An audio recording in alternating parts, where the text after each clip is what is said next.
I believe we're live. It seems like Gume is having a little bit of internet trouble, so I'm just going to go ahead and get started. Thank you, everyone, for joining us. This is just a discussion on DeFi. What is DeFi? What does it look like in the wild? And it's being put on by Afro Valley, uh, an organization out of Ethiopia. So I'm not a huge fan of doing like a whole long presentation with a bunch of slides and just like reading everything that's on the slides. So I kind of just want to have a conversation about DeFi. What is it? And what does it look like in the wild? What does it look like when people have started to create wealth for themselves through all these protocols that like nobody seems like they really understand, and it only seems like a small group of people have access to DeFi. So I want to like I want to take away all that obfuscation and kind of just like break it down to its base roots. Um, so DeFi, for just a basic overview, is a way of financial tools, a suite almost of financial tools that are all, for the most part, built on Ethereum and now starting to expand off onto other chains like Binance and Cello, my own organization. And they've all been very but for the most part, they've all been very cornered and funneled onto Ethereum. And what's interesting about DeFi is that there wasn't really a use case for, it's not that there wasn't a use case for Ethereum back in 2017 and 2018. It was more that the use cases for Ethereum were all like kind of testing it. We were testing to see whether or not this new technology invented or theorized by Vitalik Buterin would actually like take off. It would have any like really viral use cases. We saw the original viral use case of Ethereum was CryptoKitties, right? And that was something that was like this cool generative art video game where like you kind of like took one cat and another cat and then you like put them together, and through the algorithm of Ethereum, like it popped out another randomly generated cat. And that was like fun and it was cool, but it wasn't like a use case that we could take out into the real world and say like look at what Ethereum and the world of Web3 and the world of blockchain has done for me or for this group of people. And then another use case that was given out to us was this sold to the world was this idea that Ethereum would bank the unbanked. It would be this magical internet like money network that would suddenly provide value and bank accounts to 1.5 billion unbanked people on the planet. And that was a pretty viral narrative. It was a very interesting narrative, and it did get a lot of people inspired. And I think that that's good to some extent. That a lot of people were inspired by that. But to be honest, it was really reminiscent of the early like Silicon Valley mobile app community where they were like, we're making the world a better place. We're going to make the world a better place. And in reality, what actually showed up, what actually became evident was that as Ethereum scaled, as Ethereum got more and more traffic and got more apps and dApps being built on it, such as like CryptoKitties, it actually became so expensive to send a single transaction that we'd honestly just become the system that we were trying to replace. We'd become the Western Unions. And so like really as an ecosystem like that's claiming that it would bank the unbanked, it genuinely wasn't delivering on it, and it didn't deliver on that pretty quickly into 2017 as gas fees rose and the network became more congested. So while that narrative is still around today, and there are a lot of solutions that are working on banking the unbanked, like for instance, those who are doing proof of stake networks, keeping their fees very low. Like for instance, my own project Cello, our fees are 1/100th of a cent right now. So there's a lot to be said about like when Ethereum starts to go over to proof of stake, maybe then they can come back to this idea of banking the unbanked. But until then, I think there's probably a lot more to be had around like actual networks that are putting all their focus, effort, and interest in making sure that all the tools and all the abilities of Web3 and blockchain are available to all the people. And when we say open source, I think open source should mean everybody. So we got to ask ourselves, who is everybody, and how we made a technology that's actually approachable and usable by people throughout the world, including the global South, including like the corners of the planet where people just have cell phones, the continents of the planet that just have cell phones and work and like have leapfrogged the need for desktops and laptops. And Ethereum really isn't optimized for those types of tools. So we're looking to see other layer ones take over that community pretty aggressively. So then what is Ethereum useful for? I think that comes to be a natural question. Like, what can we actually do with this network? And the answer that really came out of this kind of existential crisis in the industry, where people were like, "There's this. It seems really useful. It seems like a good idea. What can it be used for?" It ended up leading us towards the world of DeFi. And what DeFi really is it's like a number of things. And so it's like that famous saying by Nancy Reagan. I think I don't know what it is, but I know it when I see it. And it started off with people just wanting to openly trade their assets and not be in a situation where like they have to like enter an ICO. For those of you who don't know what an ICO is, it was this like relic of the 2017 years where if you wanted a token of a project, you had to like get involved in their ICO and send, your Ethereum to this address to hopefully get back like the tokens that was worth from this project that you thought was worth supporting. And so it was a real like, first come, first serve. There's whitelisting, which means like there would be really rich people that got in ahead of everyone on the ICO, and they'd get all their coins, and then they'd take their coins, and as soon as the rest of the world, the rest of the people got involved in this ICO, this initial coin offering, then they would just dump all of their coins on the market, causing like really flash crashes and massive instability. So what's interesting about DeFi is there was a guy who is actually a friend, but his name's Hayden Adams, and he got involved in like this idea of like, what if we just made it so that individuals who held one coin and individuals who held another coin or wanted this coin could just swap with each other and not have to go through any kind of centralized service. And so what DeFi became was pretty interesting after that, because what that looks like is many of you might have heard, it's called Uniswap.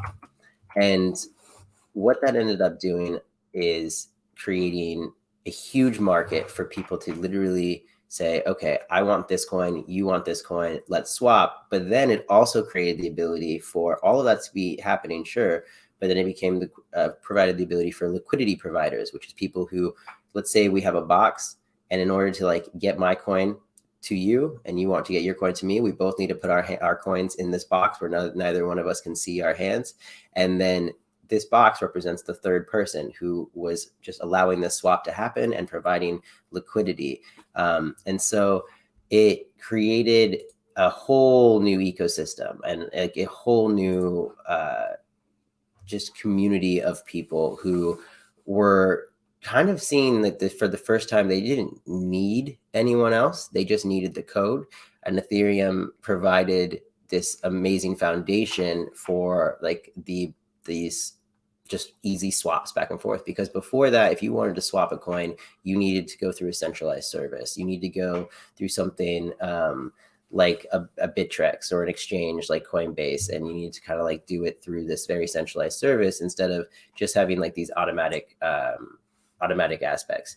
And this like open source community. When this idea became pretty sticky, and obviously people have forked it, and there's like there's a number of projects that are similar to Uniswap now. But the overall like success of Uniswap or projects like Uniswap kind of lives or dies on how much liquidity is provided. And I think that's an issue, a question that we should get involved more in with this conversation is what is liquidity, and if you think about how we've traditionally dealt with liquidity, it's let's take it back a couple hundred years. It was this idea that like however much gold you owned, that's how much like value you had, right? But in reality, like it was actually however much gold you owned and how many cows you owned and how many like how much acreage of land you owned and all of this stuff. And so like all of that was your assets, but what you could actually spend quickly and what you could like get exchange things for, that was probably your gold or your coin or something like that. And that's like where liquidity is coming from. That's your like liquid asset, right?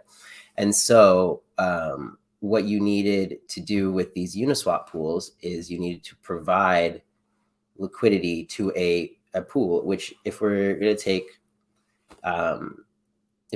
examples, like there are examples of liquidity pools in plenty of cultures around the world. I'll get into that in a moment.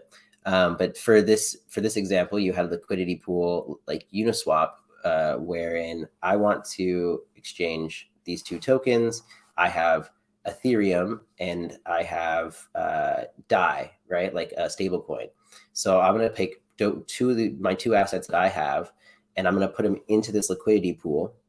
And then that allows everyone who is trying to swap Ethereum and DAI for each other to make sure that no matter what's going on in the world, no matter where they are, what they're trying to achieve with either DAI or with Ethereum, they can always come to this pool that I've created and find both there. And they're going to provide DAI, they're going to get Ethereum out of it, and they're going to provide Ethereum to get DAI out of it.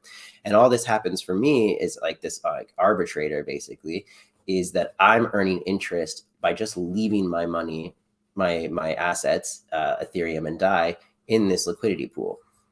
By not liquidating it, by keeping this pool stocked with Ethereum and DAI, I'm actually creating liquidity for others. And then doing that, I'm getting interest and earning an interest on my initial deposit itself.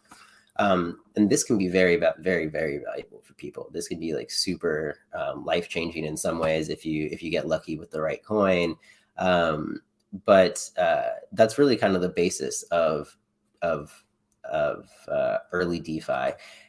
And since then, we've seen things like Curve Finance, we've seen things like Compound, which have really kind of taken this and taken it a step further. And they're creating like these high yield APYs, which is like a high yield interest on different assets and like bonding them to Curve, which is all like very, very technical, kind of ridiculous jargon. But the thing that I'm kind of interested in is like, that was just initial DeFi.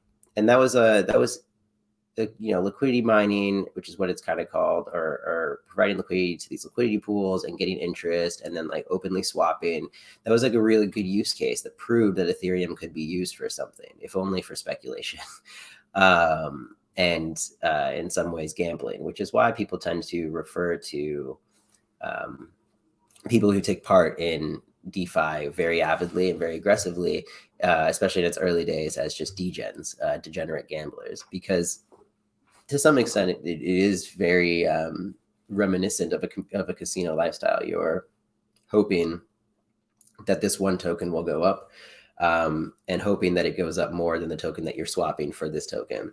And you could get into a situation where you hoped that this token would go up, so you swapped this token for it. And what happened was that this token didn't go up, and actually this token went way up. And you're like, well, I missed out. I made the wrong choice. And that's just like that acceptance of that happening was very like a degenerate behavior. So it became degens. I like that we're getting into a history of really DeFi from like that culture perspective, but I think it is really important.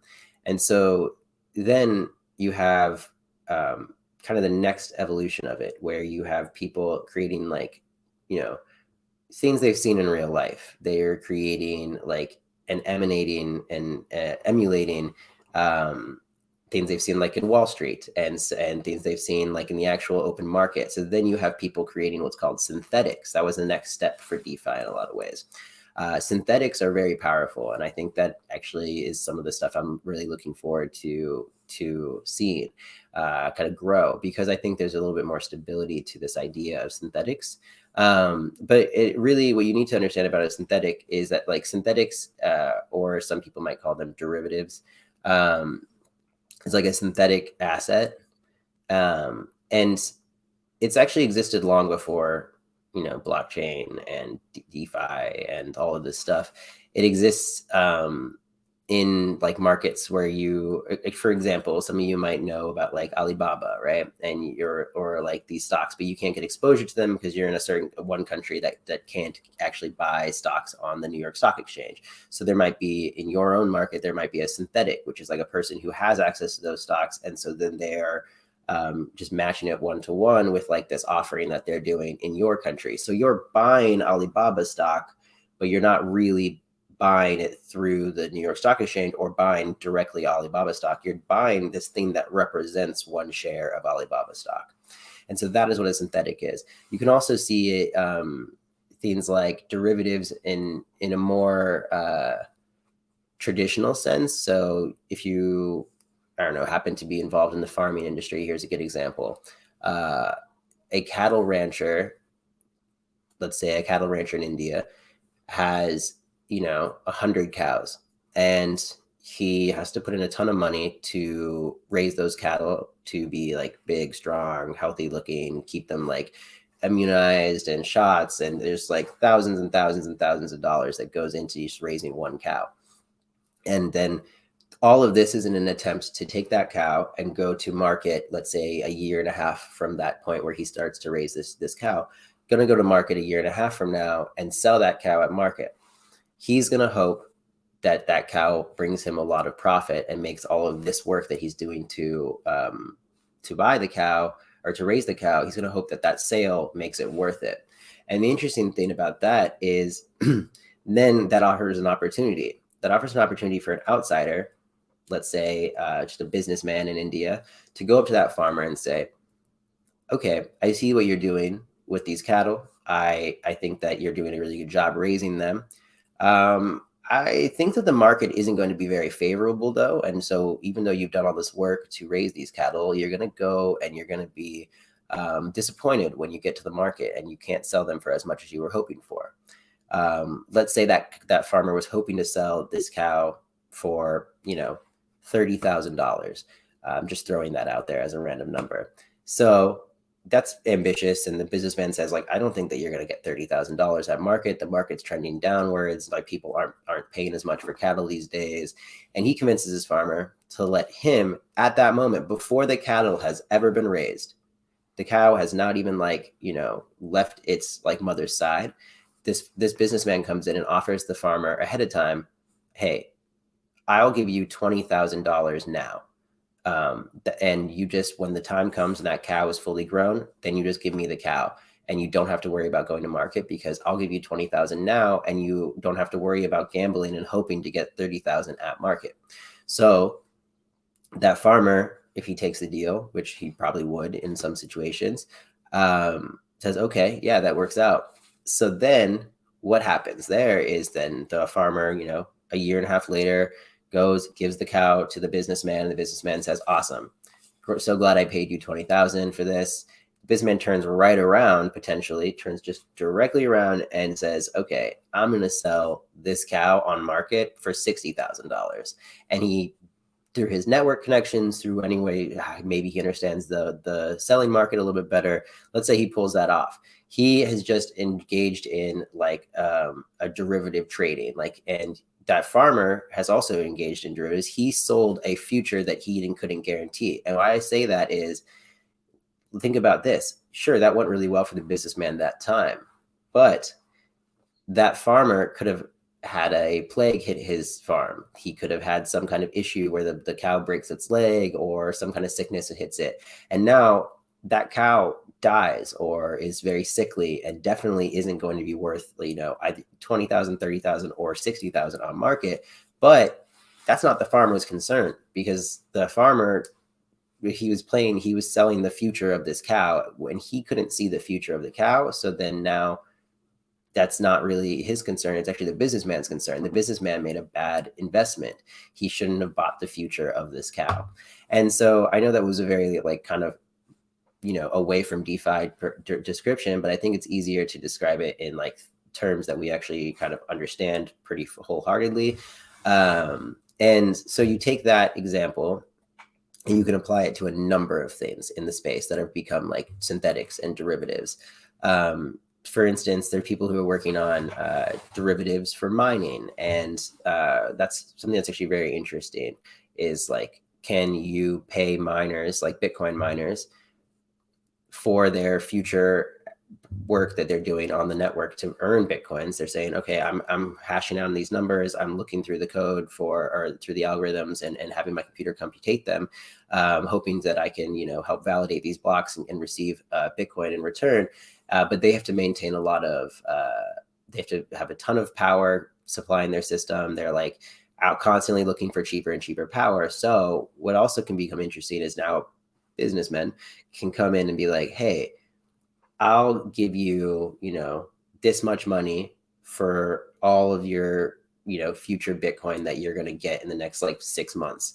And you have to decide like, okay, am I going to actually have enough hash rate, and am I going to get enough clean or cheap electricity to make all this worth it? This guy's offering me a lot of money. So if the Bitcoin miner actually becomes the farmer in that situation, the businessman stays the same.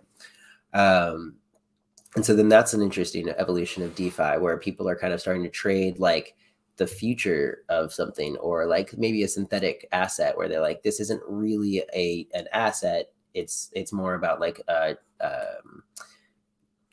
speculation. And that takes it even farther, because now people have taken synthetics and created like stocks. Like you can buy Tesla, or you can buy certain stocks on the crypto markets, because people have created a reserve, a treasury reserve of like Tesla stocks. Let's say somebody buys, 50,000 shares of Tesla, and then they go onto something like synthetics and they say, okay, it's 50,000 shares of Tesla. I'm going to mint 50,000, Tesla coin. And each coin represents one share of Tesla, and they're all bonded together through a smart contract. And like, that there's 50,000 shares of Tesla, and now if you buy 1,000 coins from me, you've now bought 1,000 shares of Tesla. And the interesting thing is that in the coin, the price of that coin will track with the stock market price of Tesla stock. And so that becomes an interesting evolution. And there's a lot to be said about where people can take that. Personally, I have a number of things I'm hoping to see happen with synthetics. I think that if you really look at, for instance, like in the continent of Africa, you look at the way that the GDP affects countries and communities. You look at that and you say, okay, there's a lot of talk about investing in Africa. There's a lot of talk about why is the most resource-rich continent in the planet having trouble like getting out from under the thumb of like a global GDP. And there's a lot of historical precedent as to why that is. There's a lot to be said about the ransacking of resources, the leveraging of communities and access and education. But overwhelmingly, like, when you base everything off of, the British pound, or you base everything off of the United States dollar, like, you're always going to end up playing their game. So one thing I would love to see is African countries really embracing a digital currency technology and saying, okay, here's what we're going to do. We're going to take, just like I was telling you about this idea of synthetics, we're going to take all the resources, let's say, of Uganda, and we're going to say, hey, okay, Uganda, we have this much gold, we have this much coal, we know what this is all worth to some extent on the actual open market and like in the world's GDP, because we're already evaluating those things. Like, that's what people talk about, like the futures and getting involved in bonds in African countries, right? But instead of, just working in the physical fiat world, why not take a digital currency that holds its value by bonding it to actually the natural resources of a country? And that seems like, okay, that's kind of cool, but you can actually take that farther.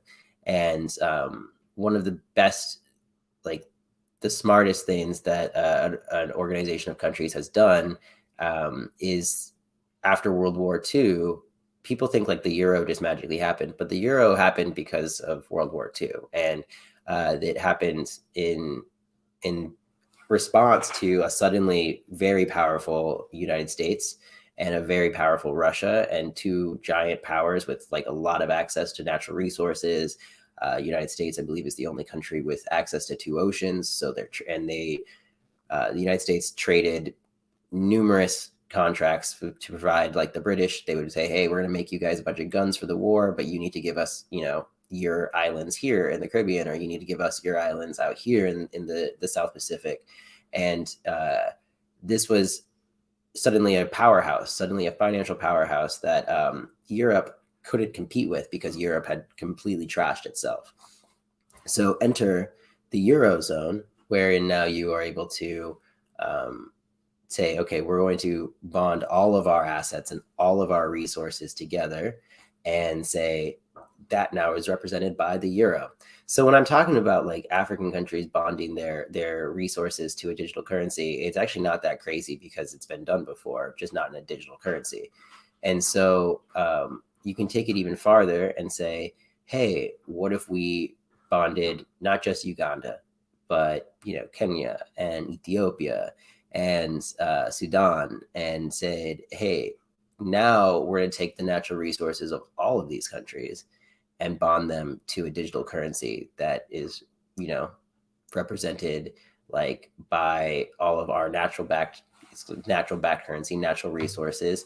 And then we're going to use that as like speculation, or not speculation, as an asset. And that is now becoming like our version of the euro.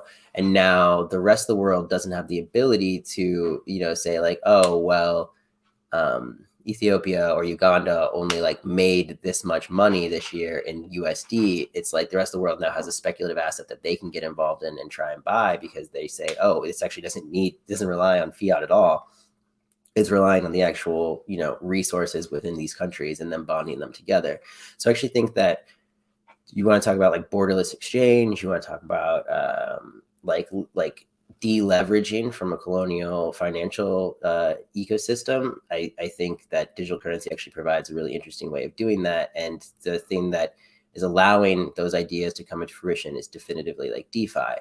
And so I think for the purpose of, grand theories, that would be awesome to see, but you actually could see even more like level-headed, historically supported actions happening in DeFi that are really, they're actually representative of community sharing, community growth, and like a different time period of value exchange that I think is super cool. In a number of countries, there's the idea of saving circles or Tanda loan clubs in like a lot of Latin countries. In Ethiopia, we have the Akub, and like really the idea coming down is, hey, okay, we're all going to pool our money together. And then, in most of these traditional situations, it's like we're all pulling our money together. And then, in the Tanda loan club, it's like you're going to pull a name from a hat, and the person who's named from the hat gets all of the money back. Sometimes there's been like little evolutions, or all of the money that's in the pot. And sometimes there's been little evolutions that are like, okay, we're all going to pool our money together, and then one person is going to go like use that money as a loan, and then all of the interest that's made on that money goes to one person, and everyone gets their money back that originally put it in. And so that kind of system is actually super easily replicated on blockchain technology, on Ethereum and Celo, my own personal organization. And like, it's actually not too hard to do. It's actually really easy to do. And one of the things that really makes me happy and can see this go farther is everyone can just do it. Especially like on Celo, we have a number of these apps that kind of work like this. And everyone can just like do it from the click of their phone on and or like their laptop. And specifically for the African ecosystem, it makes sense to be on cell phone. And so that's what like Cello is really focused on. But yeah, now it's not so much like, and I hate when people use the word like trustless, but in this situation, it is really trustless. It's like we don't just have to be in a saving circle or a loan club or a nakub with just my own community. I can do it with people from all over the world, and I can do it trustlessly. Wherein we're replicating systems that had usually relied on like strong communal trust and strong like familial bonds. Now you can like kind of replicate the benefits of those systems without any of the down and dirty like human trust necessary. So that's where I think is really interesting, because if you look at the way that people currently perceive DeFi, and they say like, oh wow, DeFi is like a bunch of degenerate gamblers. DeFi is just like a bunch of speculation. It's a casino, which I mean it is, but so is the stock market. You kind of don't hear people talking about what DeFi actually means to people in like non-Western countries, non-Western cultures. And there's like an assumption, I think, that, one, those people are poor, that everyone who's not in the United States and everyone who's not in like Western Europe is just like poor. And I think that's inaccurate. But even if people are poor, like, why do we assume that they don't need things like DeFi and that DeFi isn't necessary to their, to benefit their life? And I think like if you just look at ideas like the Tonda loan clubs and you look at like saving circles, like you can see examples of DeFi immediately applicable because they're literally representing already existing institutions. Sorry, my dog is coming down the stairs. And they're representing already existing institutions that people are very comfortable with and very have used frequently in the past. So it's just like doing that, and now it looks like a smartphone app. There's nothing that says that there's nothing that's logical about people assuming that poorer people can't use DeFi, especially when you think about the fact that, like, for instance, we have what's called a UBI program, and it's called Impact Market on Cello. And what we do is people donate large amounts of cryptocurrency, like large amounts of Cello, to this like fund, which is called the Impact Market Fund. And then it programmatically and automatically is divvying out those funds in like $1 a day or something like 77 cents a day. In order to be a part of the recipients that are getting those funds, you need to have signed up your community, whether it's in like West Africa, Brazil, like whether it's in like the Philippines or other places, and you sign up your community, you get vetted, and now anyone who like downloads the Impact Market app and like is validated by you, a local person, you validate like, yep, this person is part of my community who needs to be a part of the Impact Market UBI, Universal Basic Income, and then they're validating others, and they're just getting this community growing bigger and bigger. But now they're receiving $1 a day, 77 cents a day, in a community where $1 is worth many, many, many orders of magnitude greater than like their currency. So they're actually receiving quite a bit of currency every single day. Now, that's just like, okay, that's cool. It's programmatic distribution. But is that really DeFi? It does become DeFi when you start incentivizing people to just hold on to their currency and help like bring on more people. But you hold on to your currency and you're earning interest by just holding your currency in your cryptocurrency wallet. That is now suddenly like introducing the idea of interest earning and savings and compounding interest to a community of people who probably know quite a bit about it, but actually just don't have access to these like financial institutions that would allow them to actually earn life-changing interest, or at least life-supporting interest. It's actually quite ridiculous how many people don't have access to a bank account, whether it's for infrastructure reasons or whether it's for, socioeconomic, cultural,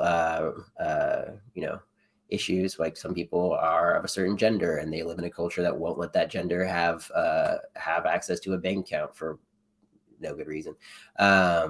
And so these types of things where you're like, okay, I don't need a bank account. I just need a cell phone and some mild knowledge of how to get involved in like an impact market UBI system, right? I just need to like be community driven.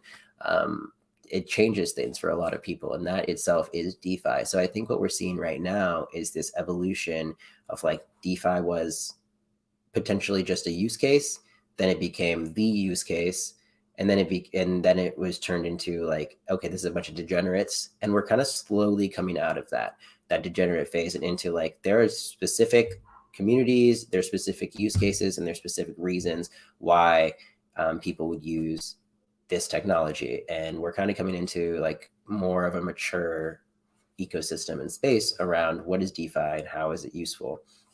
So I think where I'd like to see it go is more of what I was just talking about, it kind of being approachable and usable for everyone. But I think, yeah, I mean, ideally, that what I was talking about earlier with African nations kind of creating a bonded digital currency that they can share and creating like an African Union currency, that is a powerful, powerful idea, and I really hope to see it come to life sometime. If anyone wants to work on it, I would love to help you out. And I think that would change the direction of a lot of things, because you can't lie to people anymore. You can't like lie about the value of a country and like watch yourself get leveraged by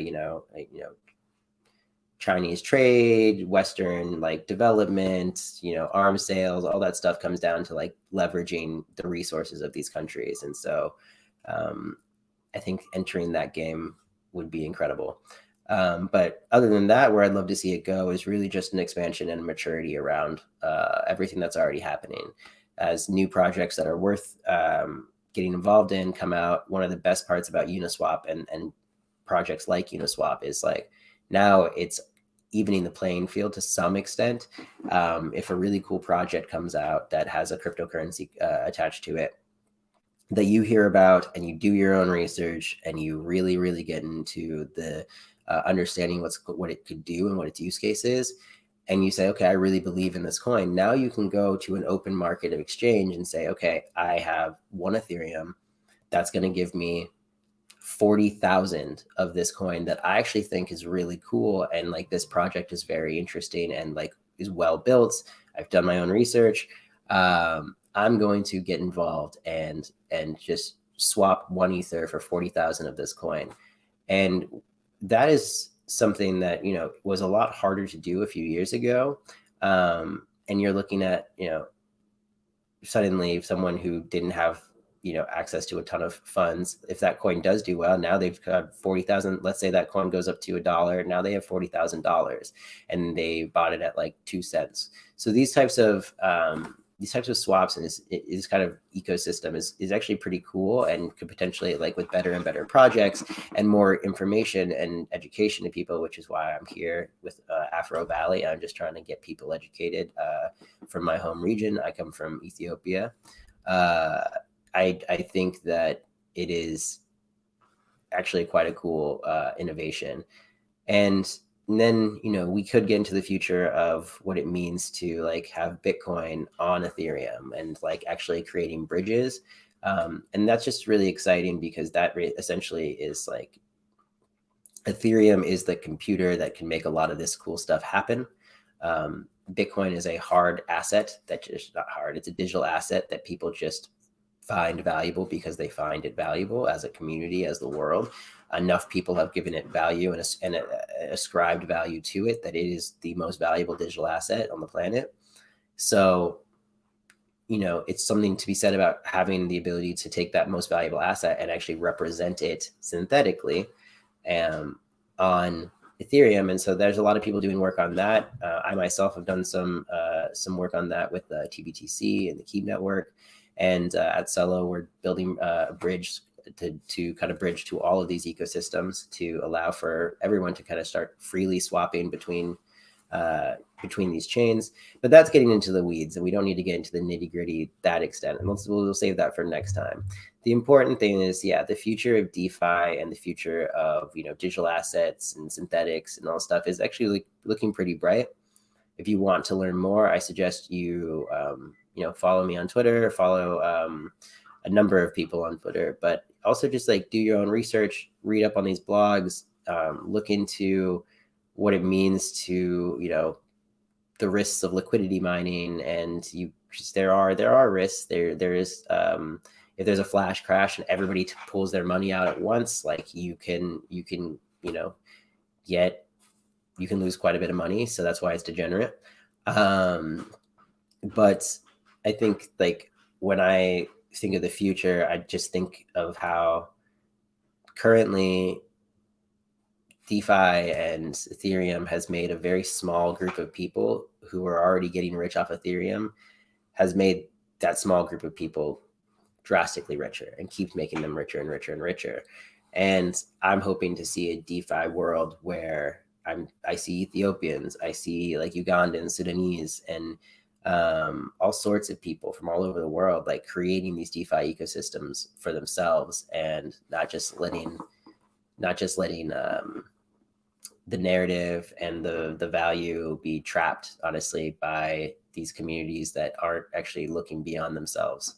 So yeah, I hope to see DeFi enter a world of social good, commons exchange, and, you know, invigorate a real and meaningful value ecosystem. So yeah, this has been great, and I appreciate Afro Valley having me, and thank you to Kume. And to all my people out there looking to learn more, feel free to follow Celo.org or Celo.org on Twitter, and go to our website, Celo.org. There's a number of resources that we have that can help you out with learning more about this stuff. And yeah, it's been really awesome to have me come and present to you. So thank you for that. I believe I'm just going to say goodbye.